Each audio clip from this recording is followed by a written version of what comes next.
আসসালামু আলাইকুম। আমন্ত্রণ বাংলা ভিশন সংবাদে আপনাদের সাথে আছি মামুন আব্দুল্লাহ। শুরুতেই বিআরবি কেবল সংবাদ শিরোনাম। একটি দল মুক্তিযোদ্ধাদের দিয়েছে নামকস্তে সম্মাননা, ধ্বংস করেছে স্বাধীনতার চেতনা, সশস্ত্র বাহিনী দিবসে বলেছেন প্রধানমন্ত্রী। খালেদা জিয়াকে চিকিৎসার জন্য বিদেশে যাওয়ার সুযোগ না দিলে সরকার পতনের আন্দোলনের হুঁশিয়ারি মির্জা ফখরুলের, সংসদ থেকে সরে যাবার হুমকি বিএনপির এমপিদের। কলেজ ছাত্রীকে ধর্ষণের হুমকি দেয়া বাসের হেলপার ও ড্রাইভার আটক, বেপরোয়া গাড়ি চালিয়ে 6 মাসের শিশু 3 জনকে আটক করা কিশোর চালকও গ্রেফতার। দেখছিলেন বিআরবি কেবল সংবাদ শিরোনাম, এবার বিস্তারিত। প্রধানমন্ত্রী শেখ হাসিনা বলেছেন, একটি দল মুক্তিযোদ্ধাদের নামকস্তে সম্মাননা দিলেও ক্ষমতায় থেকে মুক্তিযুদ্ধের চেতনা ধ্বংস করেছে। সশস্ত্র বাহিনী দিবস উপলক্ষে খেতাবপ্রাপ্ত মুক্তিযোদ্ধা ও তাদের উত্তরাধিকারীদের জন্য দেয়া সংবর্ধনা অনুষ্ঠানে তিনি এ মন্তব্য করেন। লাখো শহীদের রক্তে অর্জিত দেশের স্বাধীনতা ব্যর্থ হতে দেওয়া হবে না বলেও মন্তব্য করেন প্রধানমন্ত্রী। সশস্ত্র বাহিনী দিবস উপলক্ষে গণভবন থেকে ঢাকা সেনানিবাসের আর্মি মাল্টিপারপাস কমপ্লেক্সে খেতাবপ্রাপ্ত মুক্তিযোদ্ধা ও তাদের উত্তরাধিকারীদের জন্য সংবর্ধনা ও পদক প্রদান অনুষ্ঠানে ভার্চুয়ালি যুক্ত হন প্রধানমন্ত্রী শেখ হাসিনা।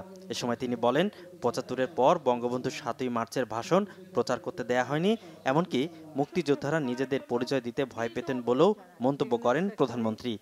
তাদের যে সম্মান প্রকৃতপক্ষে ৭৫-এর 15ই আগস্টে জাতির পিতাকে হত্যা পর হারিয়ে গিয়েছিল, সেই সম্মানটা আবার যেন ফিরে আসে, আমরা তার ব্যবস্থা নিয়েছি এবং সেভাবেই আমরা চেষ্টা করেছি যে যেখানেই থাকুক, যে দলেই থাকুক না কেন, মুক্তিযোদ্ধা হিসেবেই তারা সম্মান পাবে। ৯৬ সাল থেকে মুক্তিযোদ্ধাদের যে তালিকা ছিল সেই অনুযায়ী তাদেরকে সার্টিফিকেট প্রদান করা, এবং প্রতিটি সার্টিফিকেট আমি নিজের হাতে সই করেছি এবং সেটা আমাদের অব্যাহত ছিল। যদিও 2001-এ যারা ক্ষমতায় এসেছিল তারা যেহেতু স্বাধীনতা বিরোধীদের নিয়েই ক্ষমতায় আসে, কাজেই সেই সার্টিফিকেটগুলি বাতিল ঘোষণা করে এবং আবারও মুক্তিযোদ্ধাদের জন্য তাদের নাম কস্তে তাদেরকে হয়তো কিছু সম্মাননা যেগুলো আমরা দিয়েছিলাম সেগুলি পেত, কিন্তু প্রকৃতপক্ষে মুক্তিযুদ্ধে সেই চেতনাকে আবার ধ্বংস করার চেষ্টা করে। প্রধানমন্ত্রী বলেন, বাংলাদেশ উন্নত সমৃদ্ধ দেশ হিসেবে গড়ে উঠবে। করোনা ভাইরাসই শুধু নয়, যে কোনো দুর্যোগ দুর্বিপাক মোকাবেলায় বাংলাদেশ সক্ষম বলেও মন্তব্য করেন সরকার প্রধান। আন্তর্জাতিক ক্ষেত্রে যে কোনো ক্ষেত্রে বাংলাদেশ সমান তালে পা মিলিয়ে চলতে পারে, সে সক্ষমতা বাংলাদেশ অর্জন করেছে। কাজেই লাখো শহীদের রক্তের বিনিময়ে আমরা যে অর্জন করেছি সেটা ধরে রেখেই আমাদের এগিয়ে যেতে হবে। কাজেই এই সকল মানুষের সম্মিলিত প্রচেষ্টায় অর্জিত স্বাধীনতা, এটা কখনো ব্যর্থ হতে পারে না। অনুষ্ঠানে সশস্ত্র বাহিনীর সদস্যদের মধ্যে 2020-21 বছরের শান্তিকালীন পদক দেন প্রধানমন্ত্রীর পক্ষে মুক্তিযুদ্ধ বিষয়ক মন্ত্রী আ.ক.ম মোজাম্মেল হক। সৈয়দ আব্দুল মুহিত, বাংলা ভিশন, ঢাকা। এদিকে বিকেলে সশস্ত্র বাহিনী দিবসের সংবর্ধনা অনুষ্ঠানে প্রধানমন্ত্রী শেখ হাসিনা বলেছেন, বঙ্গবন্ধুর নীতি অনুসরণ করে সশস্ত্র বাহিনীর উন্নয়নে নানা পদক্ষেপ নিয়েছে বর্তমান সরকার। সেনাকুঞ্জে সংবর্ধনা অনুষ্ঠানে গণভবন থেকে ভার্চুয়ালি যোগ দিয়ে প্রধানমন্ত্রী দেশের স্বাধীনতা সার্বভৌমত্ব রক্ষার পাশাপাশি অর্থনৈতিক উন্নয়নে ভূমিকা রাখতে বাহিনীর সদস্যদের প্রতি আহ্বান জানান। প্রধানমন্ত্রী বলেন, দেশের যে কোনো ক্রান্তিলগ্নে সশস্ত্র বাহিনী সর্বদা প্রস্তুত থাকে। অবকাঠামো নির্মাণ, যোগাযোগের পাশাপাশি পরিবেশ ও প্রাণ বৈচিত্র্য রক্ষায়ও ভূমিকা রাখছে সশস্ত্র বাহিনী। শেখ হাসিনা বলেন, উন্নত সমৃদ্ধ দেশ হিসেবে বিশ্বে মাথা উঁচু করে দাঁড়াতে কাজ করছে সরকার। এ উন্নয়ন যাত্রায় সশস্ত্র বাহিনীকেও ভূমিকা রাখতে হবে।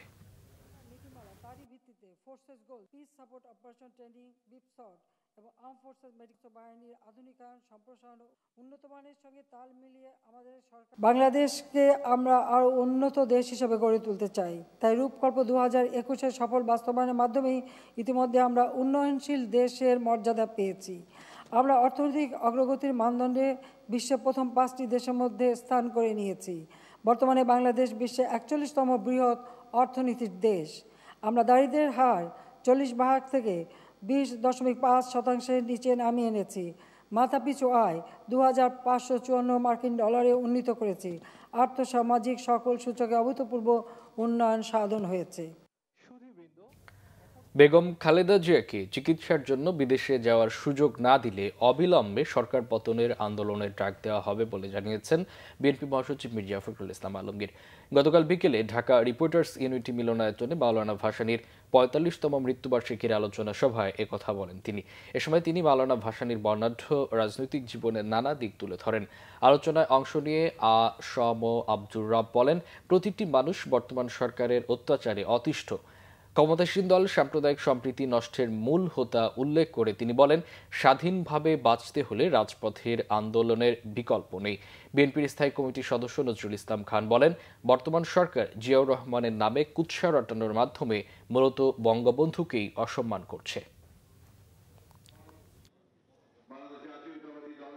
অবিলম্বে দেশনেত্রী বেগম খালেদা জিয়াকে বিদেশে চিকিৎসার সুযোগ দেওয়া হোক, তাকে মুক্তি দেওয়া হোক, তা না হলে এই সরকারের পতনের আন্দোলন তাদেরকে অবশ্যই।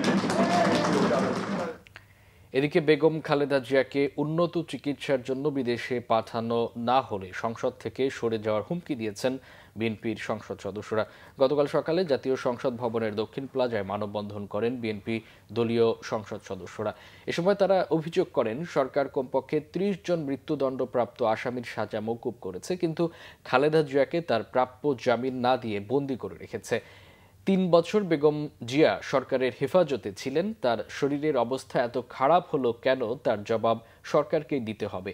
সংবিধানের ৪০১ ধারার অপব্যাখ্যা করে আইনমন্ত্রী মিথ্যাচার করছেন বলে অভিযোগ করেন তারা। সংবিধানের ৪০১ ধারাতে সরকারকে যে ক্ষমতা দেওয়া হয়েছে তাতে বেগম খালেদা জিয়াকে বিদেশে পাঠানো সম্ভব।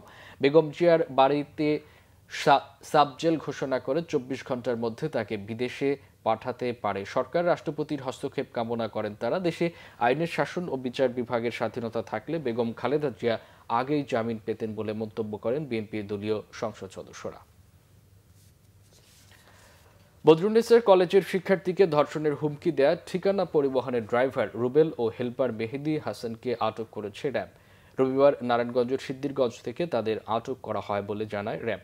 প্রাথমিকভাবে তাদের কাছ থেকে স্বীকারোক্তিমূলক জবানবন্দি নেওয়া হয়েছে। রাতে রাজধানীর কারওয়ান বাজারের মিডিয়া সেন্টারে ব্রিফ করেন র্যাবের লিগ্যাল অ্যান্ড মিডিয়া উইংয়ের পরিচালক কমান্ডার খন্দকার আল মঈন।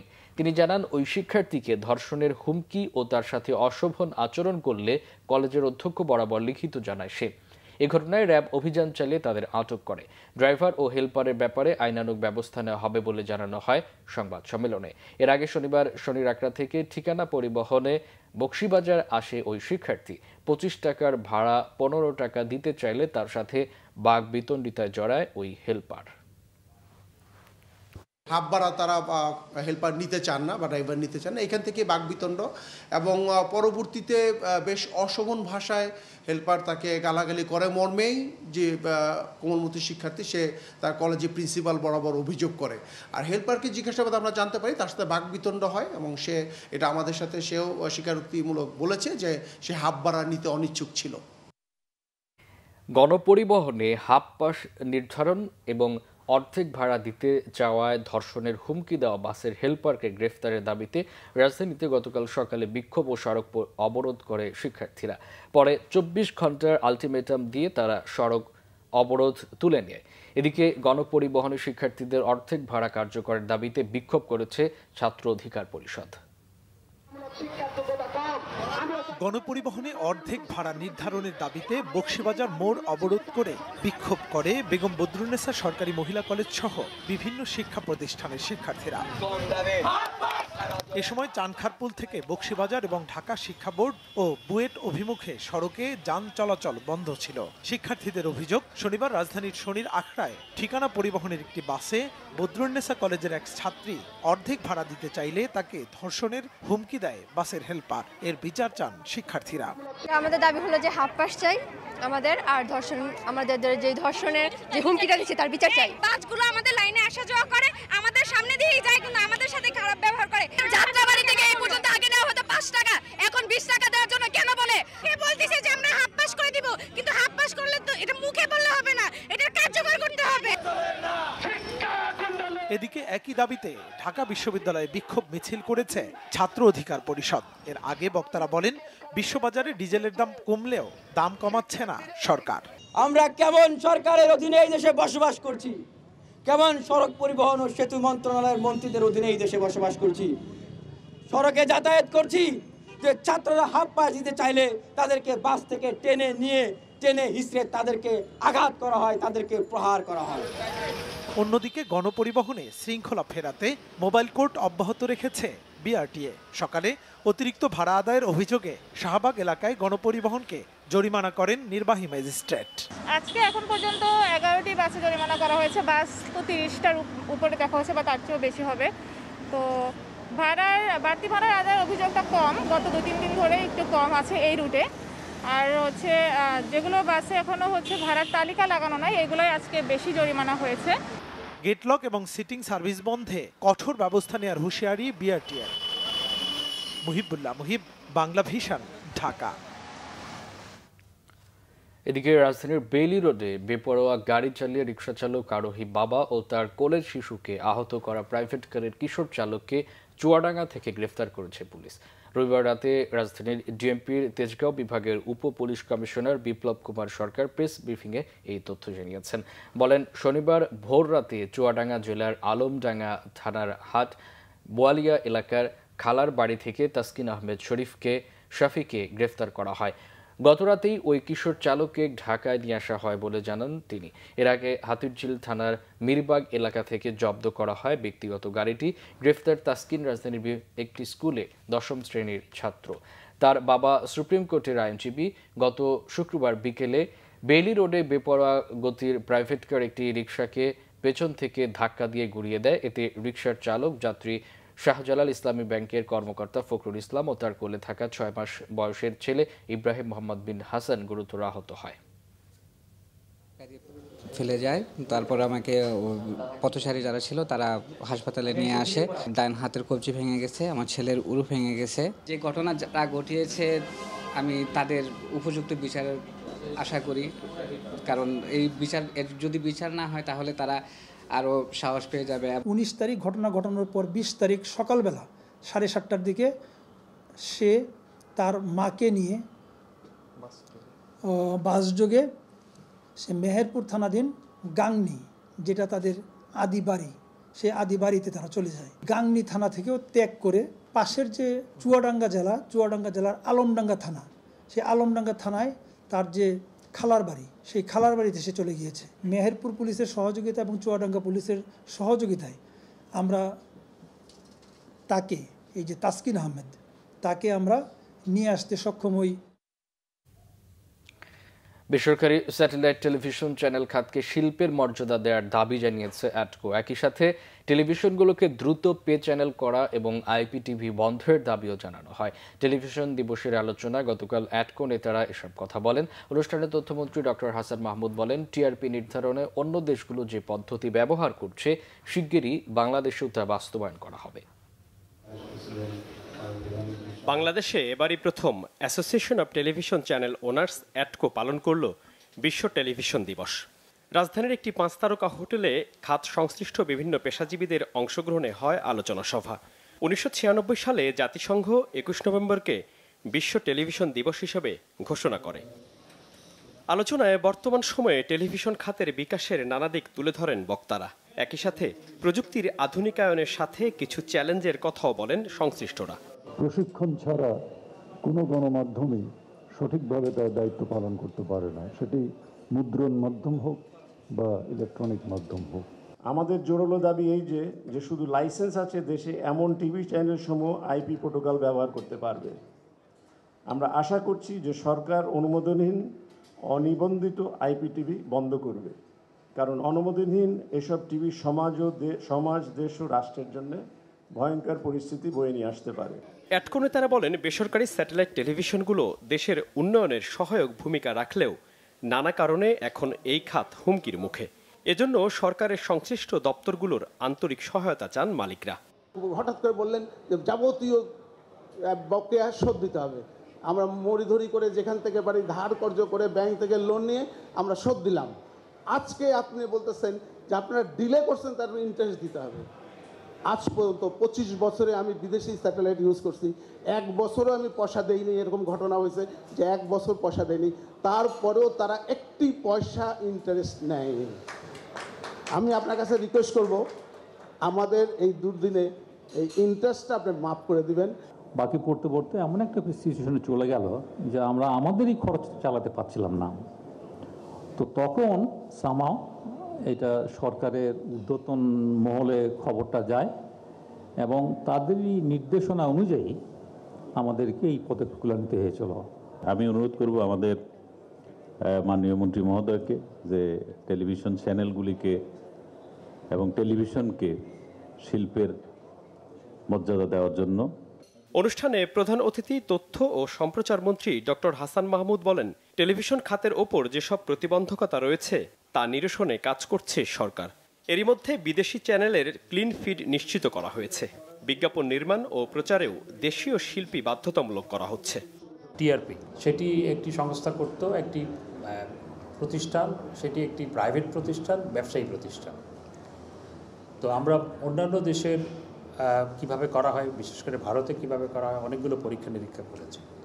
পরীক্ষা নিরীক্ষা করে আমরা একটা সিদ্ধান্তে এসেছি। সুতরাং এখানে একটি স্বচ্ছতা দরকার, সেই স্বচ্ছতাও আমরা প্রতিষ্ঠা করব। তথ্যমন্ত্রী বলেন, সামাজিক যোগাযোগ মাধ্যম নিয়ন্ত্রণে অ্যাকাউন্ট খুলতে জাতীয় পরিচয়পত্র বাধ্যতামূলক করার বিষয়ে কাজ করছে সরকার। মিরাজ হোসেন গাজী, বাংলাভিশন, ঢাকা। মুক্তিযুদ্ধ বিষয়ক মন্ত্রী আকম মোজাম্মেল হক বলেছেন, বাংলাদেশের খেলার দিন অন্য দেশকে সমর্থন ও দেশ নিয়ে নেতিবাচক মন্তব্য কাম্য নয়। রবিবার সচিবালয় মুক্তিযুদ্ধ জাদুঘরে স্বাধীন বাংলা ফুটবল দলের জার্সি হস্তান্তর অনুষ্ঠানে তিনি এ কথা বলেন।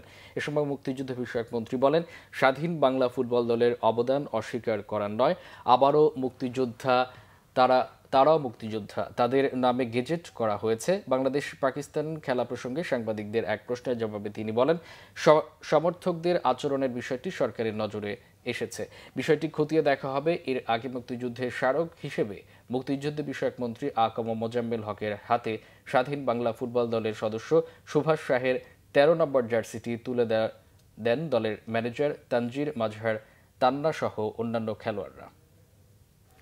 গোপালগঞ্জ শেখ সায়েরা খাতুন মেডিকেল কলেজ ও বঙ্গবন্ধু শেখ মুজিবুর রহমান বিজ্ঞান ও প্রযুক্তি বিশ্ববিদ্যালয়ের শিক্ষার্থীদের মধ্যে দফায় দফায় সংঘর্ষে অন্তত 25 জন আহত হয়েছেন। এ সময় মেডিকেল কলেজের বিভিন্ন ভবনের কাজ ভাঙচুর করা হয়। রবিবার রাত 9টা থেকে থেমে থেমে দুই প্রতিষ্ঠানের শিক্ষার্থীদের মধ্যে ধাওয়া পাল্টা ধাওয়ার ঘটনা ঘটে। পরিস্থিতি নিয়ন্ত্রণে আনতে পুলিশ বেশ কয়েক রাউন্ড টিয়ার শেল নিক্ষেপ করে। রাত 11:15টায় পরিস্থিতি নিয়ন্ত্রণে আসে। শেখ সায়েরা খাতুন মেডিকেল কলেজের অধ্যক্ষ জানিয়েছেন, তার কলেজের শিক্ষার্থীদের ইফটিজিং করাকে কেন্দ্র করে এর সংঘর্ষ শুরু হয়। কলেজের মাঠে প্রযুক্তি বিশ্ববিদ্যালয়ের শিক্ষার্থীরা নিয়মিত ক্রিকেট খেলে। এ সময় মাঠের পাশ দিয়ে মেডিকেল কলেজের ছাত্রীরা গেলে তাদের উদ্দেশ্য করে নানা মন্তব্য করে ওই শিক্ষার্থীরা, যে কারণে ওই মাঠে ক্রিকেটে খেলতে নিষেধাজ্ঞা করে মেডিকেলের শিক্ষার্থীরা। সংবাদ শেষ করব বিআরবি কেবল শিরোনামগুলো আরেকবার জানিয়ে। একটি দল মুক্তিযোদ্ধাদের দিয়েছে নাম কস্তে সম্মাননা, ধ্বংস করেছে স্বাধীনতার চেতনা, সশস্ত্র বাহিনী দিবসে বলেছেন প্রধানমন্ত্রী। খালেদা জিয়াকে চিকিৎসার জন্য বিদেশে যাওয়ার সুযোগ না দিলে সরকার পতনের আন্দোলনের হুঁশিয়ারি মির্জা ফখরুলের, সংসদ থেকে সরে যাবার হুমকি বিএনপির এমপিদের। কলেজ ছাত্রীকে ধর্ষণের হুমকি দেয়া বাসের হেলপার ও ড্রাইভার আটক, বেপরোয়া গাড়ি চালিয়ে 6 মাসের শিশুসহ 3 জনকে আহত করা কিশোর চালকও গ্রেফতার। এই ছিল এখনকার মতো। পরের সংবাদ সকাল 10টায়, এর আগে 9টা রয়েছে নিউজ টপ 10 দেখার আমন্ত্রণ রইল। এছাড়া বাংলাভিশন সংবাদ ও সংবাদ সংশ্লিষ্ট অনুষ্ঠান দেখতে ভিজিট করুন www.bvnews24.com ও facebook.com/banglavisionnews এবং সাবস্ক্রাইব করুন youtube.com/banglavisionnews। এবং এতক্ষণ সাথে থাকায় অসংখ্য ধন্যবাদ।